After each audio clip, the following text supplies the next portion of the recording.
Muy buenas a todos y bienvenidos a un nuevo vídeo. Y es que es sábado 8 y pico de la mañana y nada más y nada menos que acabo de grabar una entrevista de motor diésel, gasolina, contaminación, qué coche me compraría, cómo funciona un motor eléctrico. Por tener ahí, ¿sabes lo típico que estás haciendo un poco la comida y dices, oye, pues me voy a poner aquí un podcast de radio para aprender y para escuchar cositas de coches, que esto siempre va bien? Así que nada, comenzamos con el vídeo ya mismo. Muchísimas gracias, Tony, por contar conmigo para ese trabajo que tienes que hacer. Espero que te salga súper bien, que hayas aprendido algo, que haya podido aportar algo. Vamos con el vídeo. Desde el desconocimiento que tengo sobre este tema, prefiero no arriesgarme. No le veremos la cara a Tony porque siendo menor de edad no sé si hay que pedir permisos a sus padres o se debe de hacer algo en especial. Igualmente le escucharemos, tampoco hablamos de ningún tema trivial, solamente de conocimiento de motor. A escuchar este vídeo y aprender un poquito como siempre.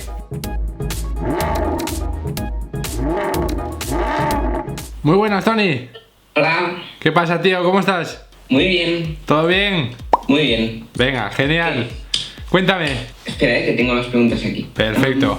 ¿Qué sistema anticontaminación crees que ha sido el que más ha ayudado para mejorar la contaminación? Sí.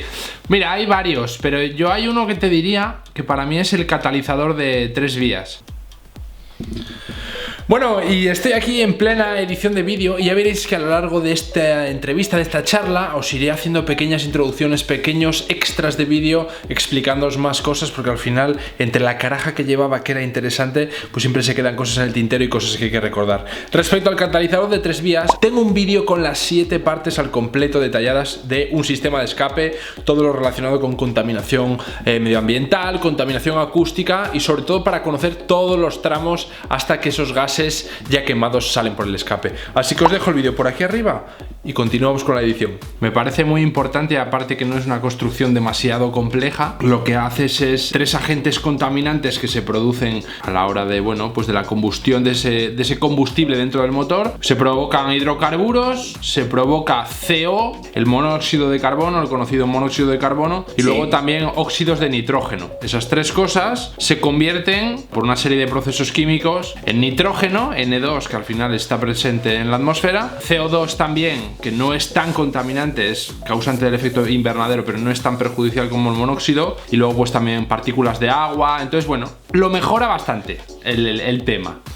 Vale, ¿y cuál es el coche que tenía el motor con el que crees que contaminaba menos y tenía más rendimiento? Mira, esta es una pregunta el otro día hablando contigo que me habías comentado y la verdad que fíjate que le he dado una vuelta. Claro, contaminación a nivel gases me quiero imaginar, porque al final un eléctrico también contamina, a lo mejor no funcionando, pero sí en la fabricación, bueno, como casi todos los coches hay algo de contaminación. Te diría algún coche eléctrico, mira, no me he montado, pero estoy seguro que ahora que está muy de moda y además he tenido la oportunidad de verlo y disfrutarlo, el Porsche Taycan. Yo soy porchista. Ah, sí. Sí. ¿Cuál es uno de tus Porsches favoritos? ¿Cuál es uno que te mola? Bueno, nosotros tenemos un 997 Carrera S. Esta es la cara que se te queda. Sí, los hay a los que les gustan los Porsches y los hay los que los tienen. Además este coche me parece muy chulo. Obviamente el GT3 RS del 997 me parece espectacular. Un gusto, oye, que haya gente porchista que pueda disfrutarlos. Ah, qué bueno. Me gusta mucho, desde pequeño. ¿Y tú qué escogerías? ¿Un diésel o un gasolina? Mira, yo escogería casi sin duda un gasolina. ¿Por qué? Pues mira, básicamente por el sonido. Aparte de, bueno, por otras muchas cosas, Una de las cosas, sonido. Otra de las cosas que son motores, entre comillas, un poco menos complejos, un poquito más económicos y al final con un rendimiento igual o casi mejor. Al final, a día de hoy la tecnología avanza muchísimo en ambos sectores, tanto en el diésel como en el gasolina, pero un gasolina tiene algo especial. Sí. Fijaos que entre el gasolina y el diésel sí que me gustaría hacer una pequeña aclaración en temas de contaminación. Y es que yo creo que tenemos muchos pájaros en la cabeza en ese sentido y creemos que los diésel son mucho más contaminantes que los gasolina. Y es que si nos remontamos años atrás, probablemente sí. Pero a día de hoy, con la tecnología actual, podríamos decir que estén a la par o incluso muy similares, ¿vale? No me la voy a jugar, pero el diésel podría incluso contaminar algo menos. Los gasolina no son tan limpios como parecen, son limpios, y los diésel no son tan contaminantes como la gente cree, ¿de acuerdo? Está muy igualado y las restricciones a día de hoy son muy tajantes y muy claras para cualquier tipo de combustible, así que el hecho ya de decidirse por un diésel o un gasolina no lo va a determinar el tema de que contamine más o menos, porque la conciencia está ahí, hay que tener conciencia con el medio ambiente, pero creo que hay más factores, incluso algunos personales o emotivos o emocionales, que te lleven más a decantarte por uno que por otro, que solo por el mero hecho de la contaminación. ¿Y crees que los turbos ayudan a no contaminar?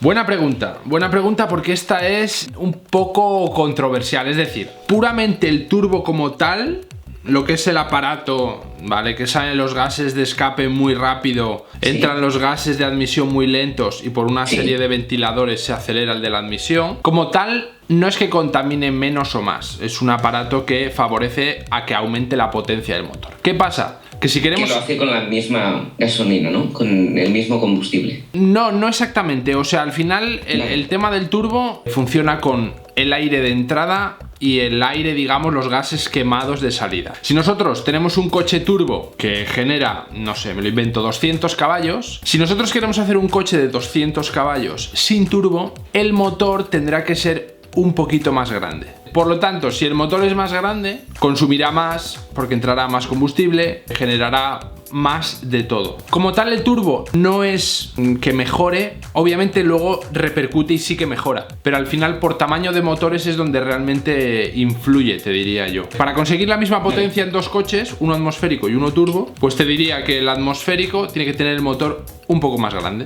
pero desde luego que el turbo que se pone a día de hoy en los coches para eso, para conseguir motores más pequeños y más potentes.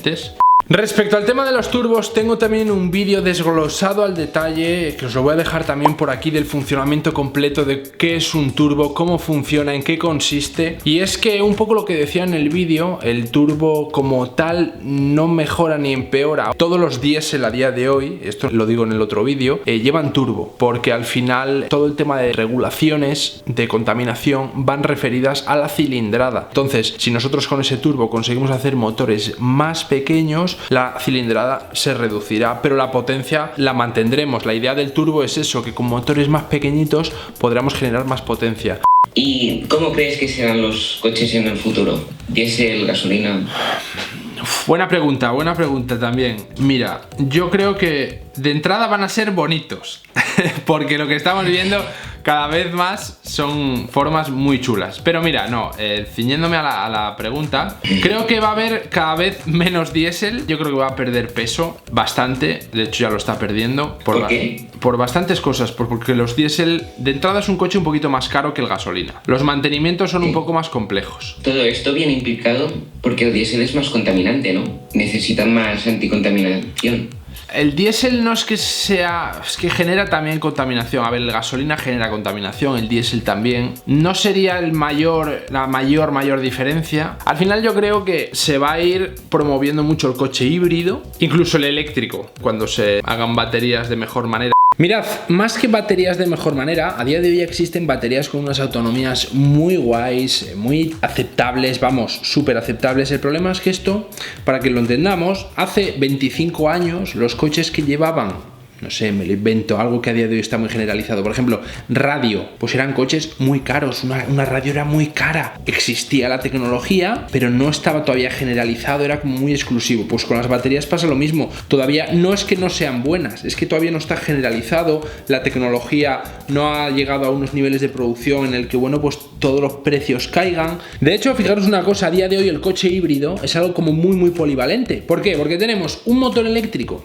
que, por ejemplo, para ciudad no hace ruido, no contamina, no consume a priori. Entonces es súper útil para la ciudad, pero en el momento en el que salimos a carretera tiramos del motor de combustión, en el que, bueno, no es que podamos contaminar más, pero no es ese colapso de contaminación en las grandes ciudades. Un Madrid, un Barcelona, tiene como una nube de porquería al final, una nube de contaminación. El híbrido ahora mismo es una tecnología muy guay, muy recomendable para tener las dos partes, es decir, un motor de combustión, un motor eléctrico, eléctrico y coger lo mejor de cada una de estas dos partes y tenerlo todo en un mismo coche. Se mejore también la red eléctrica. Hay que adaptar todo, desde garajes, producción eléctrica, un montón de cosas. Y también te diré, ojo, porque en el futuro es muy probable que haya más coche autónomo. Más coche autónomo. Coche autónomo. ¿Qué quieres decir? Coche autónomo es coches que conduzcan solos. Bueno, a ver, es mucho más que eso, ¿de acuerdo? El coche autónomo no es que conduzca solo, eso es el último nivel, ¿vale? Eso ya es lo más futurista. Un coche autónomo no tiene por qué ser solo que conduzca solo, sino que nos ayude a la conducción. Es decir, si el coche capta que nos estamos saliendo de las líneas, que nos reconduzca o nos arregle en la posición de volante, que nos frene de una manera fuerte si ve que el coche se acerca mucho, si nuestro coche se acerca mucho al de delante, etcétera, etcétera. Porque lo que está claro, y aquí voy a lanzar un argumento un poco que no, quizás nos cuesta reflexionarlo o entenderlo, pero es que una máquina bien programada a la hora de la conducción va a cometer bastantes menos errores que un humano. Es así, cometemos muchos errores y muchos en la conducción. Entonces, una máquina, que por supuesto tiene que seguir depurándose y mejorándose, pero que una máquina bien preparada, con todas las opciones de conducción, lo que pueda suceder, con todo bien estudiado y bien programado, la máquina se confundirá mucho menos que un humano y de esa manera también conseguiremos reducir en mayor manera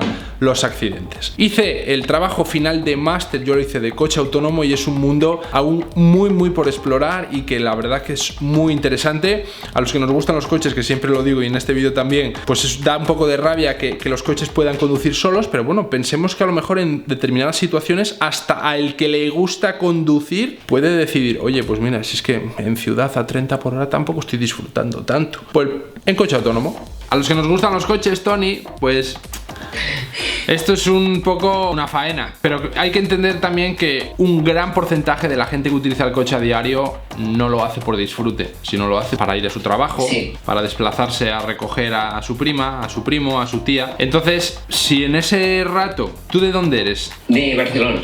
Mira, de Barcelona. Pues si en vez de tragarte una hora de tráfico, te coges y oye, te sientas ahí tranquilamente y te pones con tu libro a leer o te pones tu película, pues claro, eso también la gente lo agradecerá. No a todo el mundo le gusta conducir. Entonces, bueno, yo creo que eléctrico híbrido, más gasolina que diésel, aunque irán yo creo que algo desapareciendo, pero todavía quedan muchos años de estos motores. Espero. Yo también. Y autónomos también, sí. ¿Y tú qué tipo de coche te comprarías para contaminar menos pero seguir con tu vida diaria normal y que no afectara? Pues mira, hay un par de coches que te diría que me gustan mucho, así como pequeñitos, compactos, que además consumen poco. Mira, en primer lugar, el que menos te diría que consume, dentro de que es un coche con un motor de combustión, me gusta mucho el Peugeot 208 nuevo. No sé si lo has visto así con un amarillo. Me parece súper chulo para el precio que tiene, para las líneas, me parece muy guay. Y luego un puntito más, aunque también sigue siendo una cerilla, porque no consume nada. Bueno, vamos a ver una cosa, en mi pueblo consume menos que un mechero. No me la tengáis en cuenta, seguía dormido. Te diría el Audi A1, incluso el antiguo me gusta, aunque dicen que es un coche un poco de mujer, a mí me encanta ese coche. El Audi A1, incluso pues eso, con un paquete S-Line así un poquitín más deportivo, pero al final yo creo que uno de esos dos, seguro. Vale.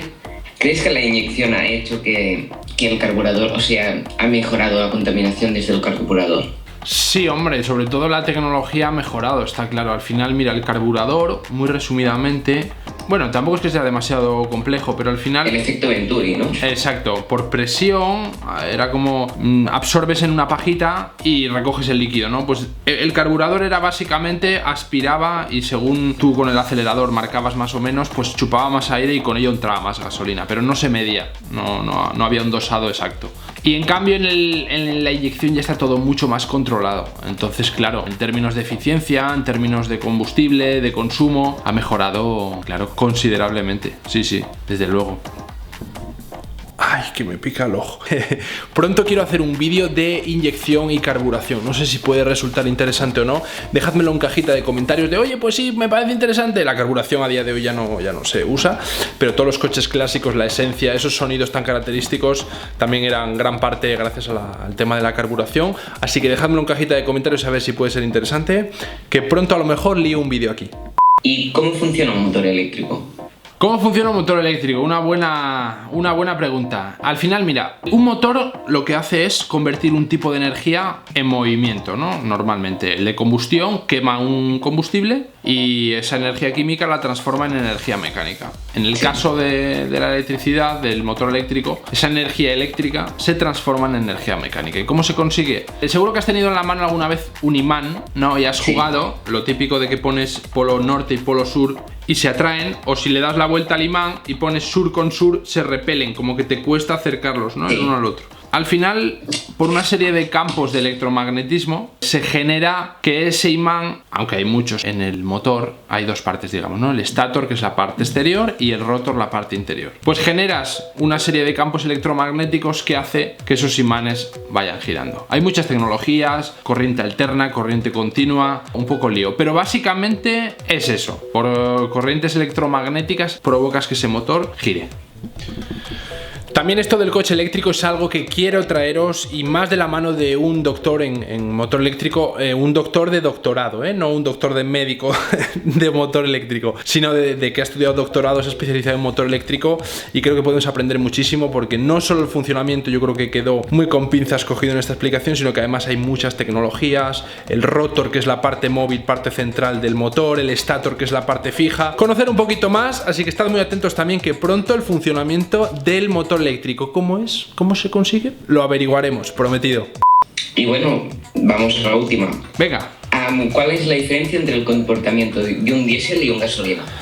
Porque hay frases de, por ejemplo, yo voy en bici, compito en bici, y hay un amigo mío que siempre me dice, yo soy un diésel. Sí, diésel porque a lo mejor no da el 100%, pero te sabe mantener un 90% ¿sabes? Vale. Como súper constante. Del tema de diésel y gasolina, si nosotros hablamos de una conducción normal, tendremos aceleraciones buenas, tanto en un diésel como en un gasolina, pero un gasolina va a girar bastante más rápido y va a llegar a bastantes más vueltas y por tanto a bastantes mayores velocidad punta. Lo que os quiero decir con esto es que para una conducción normal no vamos a llegar a 220 en todos los coches. Un gasolina llegará mejor y más a esas velocidades punta, pero no vamos a llegar ahí. Entonces, para una conducción normal, el diésel puede ser una buena opción, pero también en el que hagamos muchos kilómetros y sobre todo también en carretera. En ciudad, cuando paras, aceleras, primera, segunda, frenas, punto neutro, pues ahí es mejor un gasolina. Por tanto, y cogiéndolo muy con pinzas, para una conducción normal en carretera, donde hagamos muchos kilómetros y donde no necesitemos ni grandes velocidades ni tal, pues a lo mejor un diésel, pero cuando el coche no va a tener un gran uso, pues un gasolina, porque tenemos unas aceleraciones tan buenas o incluso mejores, pero luego también tenemos velocidades puntas más altas, en urbano es mucho mejor, el consumo quizás un pelín más, pero vamos. Diésel también, lo que te decía antes, son motores más complejos, con mantenimientos un poco más complicados, tienen como más tecnología y se pueden estropear más, las revisiones son un poquillo más difíciles. Bueno. ¿Y los gasolinas cómo serían? A ver, son menos complejos. También es verdad que a día de hoy el precio del diésel y la gasolina no difieren mucho, pero claro, no difieren mucho en un litro, que a lo mejor son 10 o 15 céntimos, pero cuando tú tienes que poner 50 litros a un coche y eso durante 10 años, son muchos euros. Pero ya te digo, son coches menos complejos. Bueno, es un poco la esencia, ¿no? La esencia de la automoción para mí. Muy bien, pues ya estaría. Bien, ¿has aprendido? ¿Has tomado ahí buenas notas? Página y media. Qué bueno. ¿Y es para una asignatura o a un trabajo que tenías que...? No, bueno, nos dejaban escoger qué trabajo hacer y yo quise hacer este. Ah, muy bueno. Bueno, Tony, pues aquí termina el vídeo. Muchísimas gracias por querer contar conmigo para esta charla, que luego aparte encima yo he aprovechado para grabar y generar un vídeo de contenido variado, pero que creo que puede ser interesante por lo menos a nivel cultura general para los coches. Así que lo dicho, espero poder haberte ayudado un poquito a que hayas conocido un poco más este mundillo. Cuando quieras grabar ese Porsche S Carrera 997, solo tienes que escribirme, ¿vale? Cualquier duda, cualquier comentario de mejora, crítica constructiva, lo que sea, dejadmela en cajita de comentarios. Pronto nuevas entrevistas súper interesantes del mundo de la homologación, reportajes de coches. Bueno, no os voy a adelantar mucho, pero creedme que este diciembre está siendo de locos en el buen sentido. Muchas gracias. Así que nada, bueno, Tony, pues que pases buen fin de semana. Igualmente. Un placer hablar contigo. Igualmente. Hasta luego, tío. Adeu. Chao, adeu. Nos vemos en el próximo vídeo. Un abrazo muy fuerte y hasta pronto. Hasta luego.